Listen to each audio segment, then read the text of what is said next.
महात्मा गौतम बुद्ध के जीवन और उनके विचारों ने सदियों से करोड़ों लोगों को सही राह दिखाई है। उनके जीवन की हर एक घटना अपने आप में एक सीख है। आज मैं आपको उनके जीवन की एक बेहद प्रसिद्ध और प्रेरक कहानी सुनाती हूँ, जो हमें सिखाती है क्रोध और नकारात्मकता को कैसे जीतें और हमारे जीवन की असली कीमत क्या है। गौतम बुद्ध अपने शिष्यों के साथ अलग अलग गांवों में जाकर धर्म और शांति का उपदेश दिया करते थे।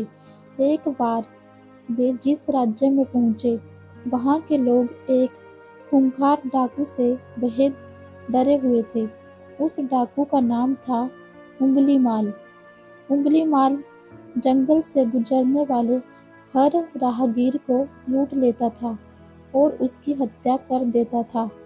वह इतना क्रूर था कि मरने वाले की एक उंगली काटकर उसकी माला बनाकर अपने गले में पहन लेता था, इसलिए उसका नाम उंगलीमाल पड़ा था।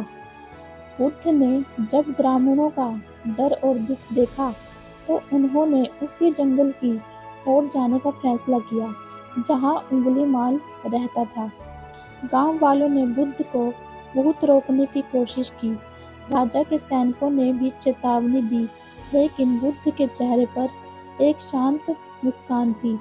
उन्होंने कहा, जिसके मन में प्रेम और करुणा हो, उसे किसी से डरने की आवश्यकता नहीं है। बुद्ध अकेले ही शांत कदमों से जंगल के रास्ते पर चल पड़े। दोपहर का समय था, चारों तरफ सन्नाटा था। अचानक पीछे से एक भारी और भयानक आवाज गूंजी, ठहर जा, कहाँ जा रहा है? बुद्ध ने पीछे मुड़कर नहीं देखा।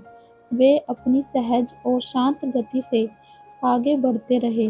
डाकू उंगलीमाल को यह देखकर बड़ा आश्चर्य हुआ। आज तक उससे डरकर लोग रहम की भीख मांगते थे, लेकिन यह सन्यासी तो बेखौफ आगे बढ़ा जा रहा था। उंगलीमाल को दौड़कर बुद्ध के सामने आ खड़ा हुआ।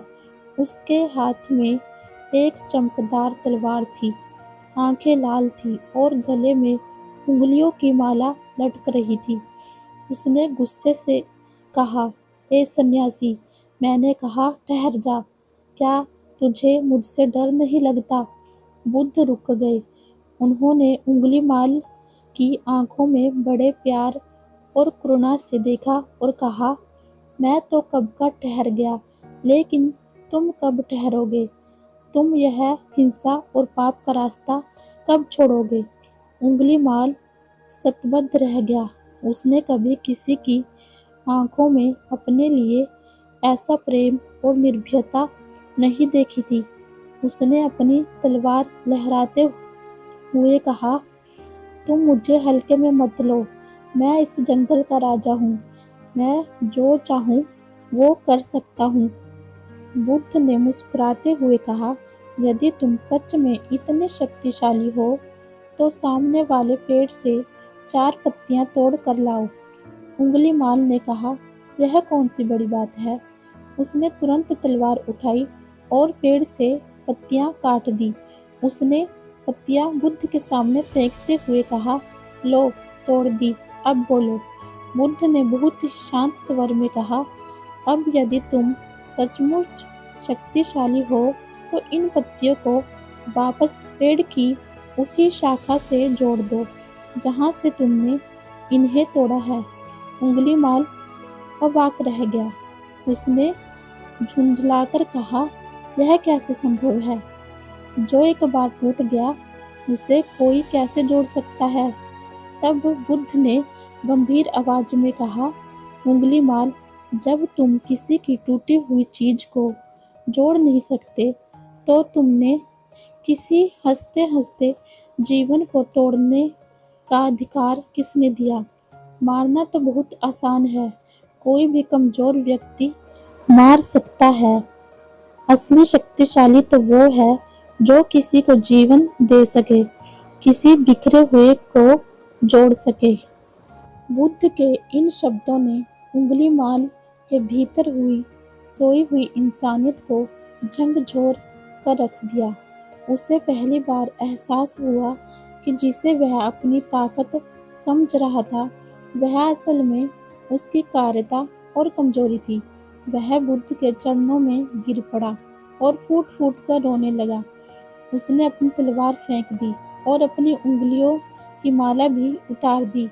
उसने बुद्ध से कहा, हे महात्मा, मुझे क्षमा कर दीजिए, मुझे अंधकार से प्रकाश की ओर ले चलिए। बुद्ध ने उसे उठाया, गले से लगाया और अपने संग में शामिल कर लिया। बाद में यह उंगलीमाल एक महान बौद्ध भिक्षु बन गया, जिसने अहिंसा और करुणा का मार्ग चलाया। तो दोस्तों, इस कहानी से हमें यही सीख मिलती है कि बदलाव संभव है। कोई भी इंसान पैदाइशी बुरा नहीं होता है। सही मार्गदर्शन और करुणा से सबसे क्रूर व्यक्ति का भी हृदय परिवर्तन किया जा सकता है। क्रोध को क्रोध से नहीं, बल्कि शांत रहकर और प्रेम से ही शांत किया जा सकता है। विनाश करना बहुत आसान है, लेकिन सृजन करना, मनाना या जोड़ना ही असली ताकत है। अपने भीतर की बुराइयों को छोड़ना, नकारात्मकता को छोड़ना जीवन की सबसे बड़ी जीत है। अगर आपको यह कहानी बहुत पसंद आई हो तो चैनल को सब्सक्राइब जरूर करें और वीडियो को लाइक जरूर करें।